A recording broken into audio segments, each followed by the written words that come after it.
हिंदुस्तान लड़ने की हिम्मत तो रखता है मगर जीतने की कैपेबिलिटी नहीं। वर्ड्स में स्ट्रांग दिखने की कोशिश करता है। तीसरे भाई का दावा आया पाकिस्तान से बराबरी, छह फाइटर जेट्स और मिसाइल सिस्टम्स गिराए। उसकी लॉजिक क्या है? छह जेट्स बराबर छह मिसाइल्स और गिरना, उसे कहते हैं स्ट्रेटेजिक विथड्रॉल। एक रिटायर्ड एयर मार्शल का बोल्ड स्टेटमेंट, 4 रफाल 20 चाइनीज जेडेंसी के बराबर हैं, लेकिन असली ग्राउंड पर तो रियलिटी कुछ और ही निकली। कल पाकिस्तान ने अपने चाइनीज मेड जेफूसी CC-4 से हिंद को क्लियर डिफीट दी। अब हमारे पास जो JDC है उनकी तो बात ही अलग है। कॉन्फिडेंट रहने वाला तीसरा भाई कभी अपनी परसेप्शन में हारा ही नहीं। लेकिन सवाल यह है, भारत का गर्व रफाल जेट इतना कमजोर क्यों दिखा? एडिटर कंपैरिजन करता है राफाल और पाकिस्तानी J-10C का। रेडार सिस्टम से शुरू करें। J-10C में है चाइनीज एक्टिव फेज्ड अरे रेडार 1200 से ज्यादा फ्लेक्सिबल मॉड्यूल्स के साथ, जिसकी डिटेक्शन रेंज 300 किलोमीटर तक जाती है। ये वैसा है जैसे शंघाई से चैंगजो तक हर हरकत ट्रैक कर पाना। On the other hand, Rafale का रेडार सिर्फ 800 मॉड्यूल्स के साथ आता है और उसकी रेंज 200 किलोमीटर तक ही सीमित है। और भी शेमफुल बात, रफाल की स्टेल्थ कैपेबिलिटी बहुत कमजोर है।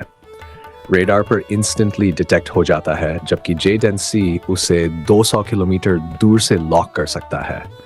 वहीं रफाल को कम से कम 120 किलोमीटर तक आना पड़ता है लॉक ऑन के लिए, यानी लिटरल अंदाज में आंखें बंद करके लड़ाई करना।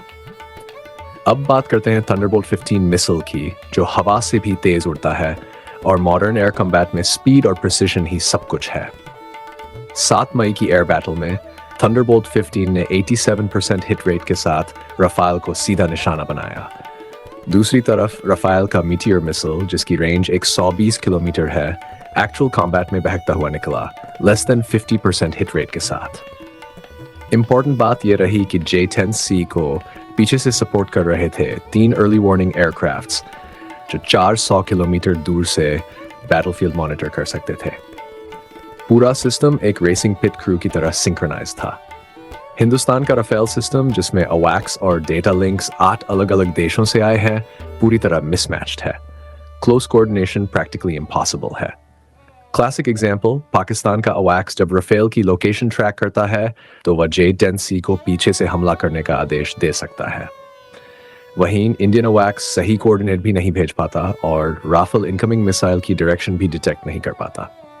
तीसरा भाई टोटली इंपोर्टेड हार्डवेयर पर डिपेंडेंट है, तो ऐसे में क्या फाइट का सिस्टम मैस नहीं होगा? J-10C का इलेक्ट्रॉनिक पॉड लिटरली एक मैजिक शील्ड की तरह काम करता है। रियल